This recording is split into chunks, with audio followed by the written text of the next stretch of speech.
স্বস্তি মিলল না শেখ শাহজাহানের পক্ষ থেকে আজকে আইনজীবীর পক্ষ থেকে যেটা ইডিকে জানানো হয় যে তিনি যদি ইডি এই আশ্বাস দেয় যে শেখ শাহজাহানকে গ্রেপ্তার করা হবে না তাহলেই তিনি হাজিরা দেবেন, এমন কথাই জানানো হয়েছে শেখ শাহজাহানের আইনজীবীর পক্ষ থেকে। আপনারা সকলেই জানেন গত 5ই জানুয়ারির ঘটনা।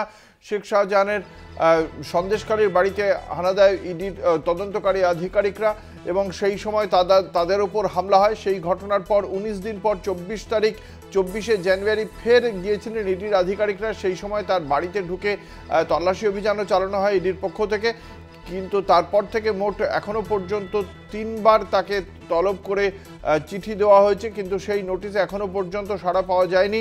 আজ যেটা জানতে পারা যাচ্ছে, শেখ শাহজাহানের আইনজীবী জানিয়েছেন ব্যাংশাল আদালতে যে তার মক্কেল কোনো দোষ করেনি। আর কি জানানো হয়েছে আদালতে শেখ শাহজাহানের আইনজীবীর পক্ষ থেকে বিশদে জানবো। আমাদের সঙ্গে রয়েছেন আমাদের প্রতিনিধি কল্লোল মণ্ডল। কল্লোল, কি জানা যাচ্ছে? দেখো, আজকে শেখ শাহজাহানের যে ব্যাংশাল কোর্টে মামলা চলছে তার আজকে শুনানি ছিল। শুনানি পর্বে আজকে ব্যাংশাল কোর্টে শেখ শাহজাহানের যে আইনজীবী ছিলেন সেই আইনজীবী আজকে সবটাই তিনি সওয়াল করেছেন, অর্থাৎ শেখ শাহজাহানের সম্পর্কিত ব্যাপারে তিনি সবটাই সওয়ালে জানিয়েছেন। তিনি বলেছেন যেটা সওয়াল পর্বে যে আমার মক্কেল কোনো রকমের দোষ করেনি, বিনা দোষে তাকে বারে বারে ইডি সমন পাঠাচ্ছেন। এইভাবে সমন পাঠানো যায় না।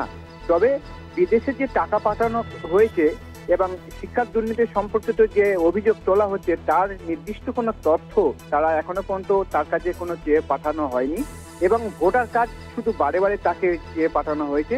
কিন্তু বিদেশে যদি টাকা পাঠানো হয় শুধু ভোটার কার্ড দেখিয়ে বা ভোটার কার্ড আর কি যুক্তি রয়েছে, সেক্ষেত্রে আমার মক্কেলকে বিনা কারণেই তাদেরকে বারে বারে সমন পাঠানো হচ্ছে এবং এই সমন পাঠানো পরিপ্রেক্ষিতে তিনি বলেছেন যদি গ্রেপ্তার যদি না করা হয় তার মক্কেলকে, তাহলে তার মক্কেল কিন্তু হাজিরা দিতে প্রস্তুত বা হাজিরা দিতে রাজি রয়েছে।